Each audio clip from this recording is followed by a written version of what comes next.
Vous vous tenez à côté d'une immense fenêtre du sol au plafond de ce vaisseau spatial/ville errante que vous avez appelé votre maison depuis une douzaine d'années, avec quelques centaines d'autres personnes. Vous observez un objet fascinant approcher de votre vaisseau, vous demandant s'il mettra fin à ce voyage et à votre vie. Il ressemble à un astéroïde mais agit comme une comète.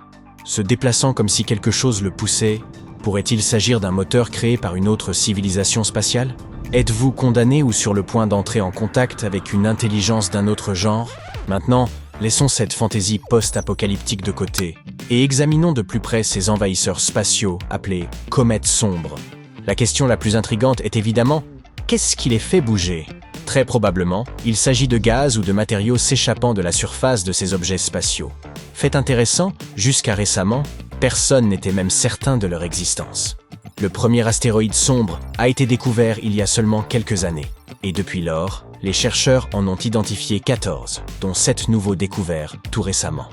L'histoire des comètes sombres a commencé en 2016, lorsque des scientifiques ont remarqué quelque chose d'étrange à propos d'un astéroïde appelé 2003 RM. Son orbite n'était pas tout à fait ce qu'ils attendaient.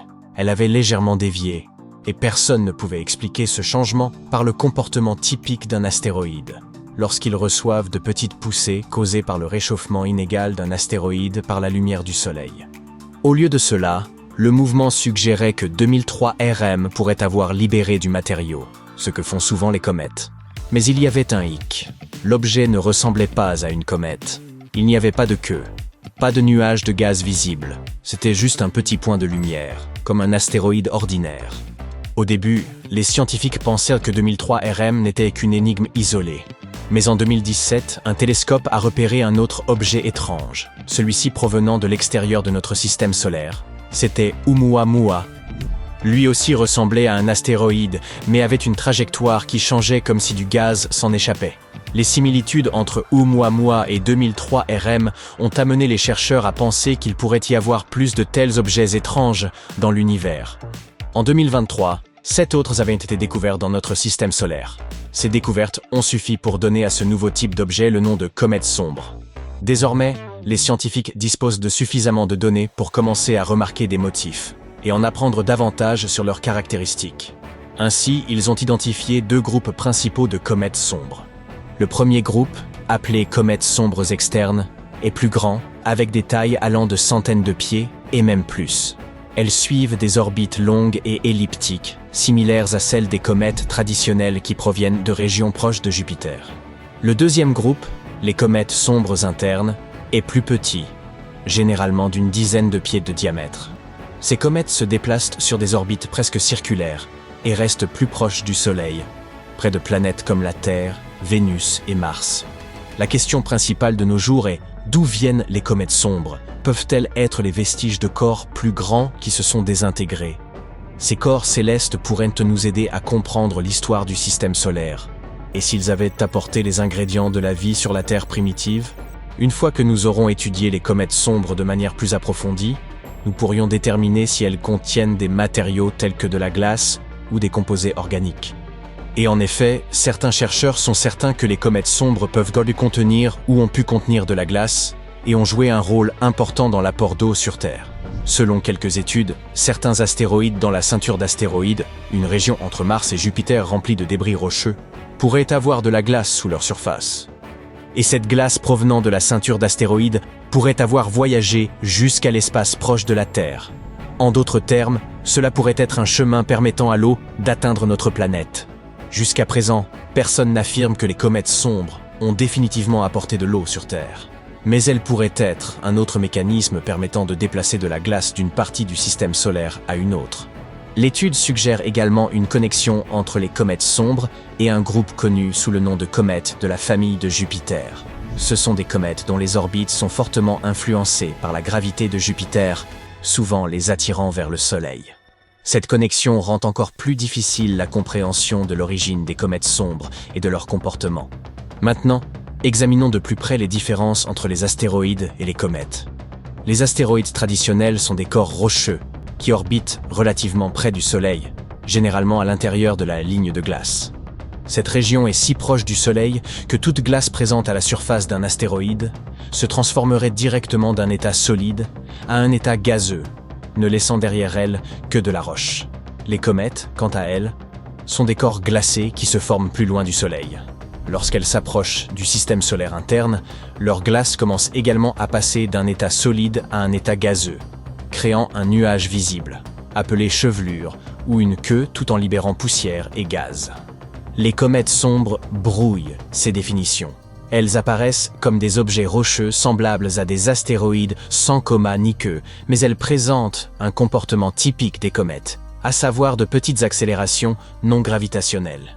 Ces accélérations se produisent lorsque la glace se transforme en gaz, donnant à l'objet une légère impulsion. Après avoir analysé 7 comètes sombres connues, les astronomes ont estimé qu'entre 0,5% et 60% de tous les objets géocroiseurs pourraient appartenir à cette catégorie mystérieuse. Et comme les comètes sombres proviennent probablement de la ceinture d'astéroïdes, il est probable que de la glace existe même dans les régions de la ceinture auparavant considérées comme trop chaudes. Désormais, les objets proches de la Terre tels que les comètes sombres ne restent pas éternellement dans la même orbite. L'environnement proche de la Terre est instable et les objets y demeurent généralement pendant environ 10 millions d'années. Puisque le système solaire est âgé de plus de 4,5 milliards d'années, cela signifie que de nouveaux objets proches de la Terre doivent constamment remplacer ceux qui sont perdus. Des astronomes ont utilisé des modèles informatiques pour simuler le mouvement des objets sous l'influence d'accélérations non gravitationnelles. Ils ont retracé les trajectoires de ces objets sur une période de 100 000 ans et ont découvert que beaucoup d'entre eux se retrouvaient dans les mêmes régions où nous trouvons les comètes sombres aujourd'hui. Maintenant, vous vous souvenez de cette roche spatiale 2003 RM, qui a été la première à être appelée une comète sombre. Eh bien, elle a fourni un indice particulièrement intéressant. Son orbite elliptique la rapproche de la Terre, puis l'emmène près de Jupiter avant de revenir vers la Terre. Cette trajectoire correspond à ce que les scientifiques s'attendraient d'une comète de la famille de Jupiter. Un objet qui a probablement été dévié vers l'intérieur de son orbite originale. Cependant, la plupart des autres comètes sombres étudiées semblent provenir des régions intérieures de la ceinture d'astéroïdes, plus proches de Mars. Les comètes sombres sont souvent petites et tournent rapidement. Les astronomes les décrivent souvent comme des glaçons sales. Tout cela parce que ces objets sont un mélange de roches et de glace, et lorsqu'ils traversent la ligne de glace, leur glace commence à se transformer en gaz. Ce processus non seulement provoque ces petites accélérations non gravitationnelles, mais augmente également leur vitesse de rotation. Et plus ces objets tournent rapidement, plus ils peuvent se désintégrer facilement en fragments plus petits. Les morceaux qui se détachent contiennent également de la glace. Et à mesure qu'ils tournent de plus en plus vite, ils se brisent en morceaux encore plus petits. Ce processus continue jusqu'à ce qu'il ne reste que des objets très petits, tournant rapidement. Ce cycle de fragmentation aide à expliquer pourquoi les comètes sombres sont souvent si minuscules. Mais cela pourrait aussi signifier qu'il y en a plus que ce que nous connaissons actuellement. La recherche sur les comètes sombres offre de nouvelles perspectives sur la distribution de la glace dans le système solaire et ses voies potentielles vers l'environnement proche de la Terre. Elle soulève également des questions intrigantes. Par exemple, quelle quantité de glace reste cachée dans la ceinture d'astéroïdes ? Ou les comètes sombres ont-elles pu jouer un rôle dans la livraison d'eau ou de matériaux organiques sur Terre ? Un des points les plus importants est que les comètes sombres pourraient représenter une part significative des objets géocroiseurs. Si cela s'avère vrai, cela pourrait signifier que notre compréhension de la population d'objets géocroiseurs et de leurs risques potentiels pour notre planète est loin d'être complète. Les processus façonnant les comètes sombres, de la sublimation à la fragmentation, pourraient être un facteur majeur dans l'évolution des corps glacés à travers le système solaire. Heureusement, de nos jours, les scientifiques ont l'occasion de combiner des modélisations avancées avec des observations, ce qui pourrait éventuellement éclairer cette classe d'objets très insaisissables qui pourraient détenir des indices sur l'histoire de l'eau et de la vie sur Terre.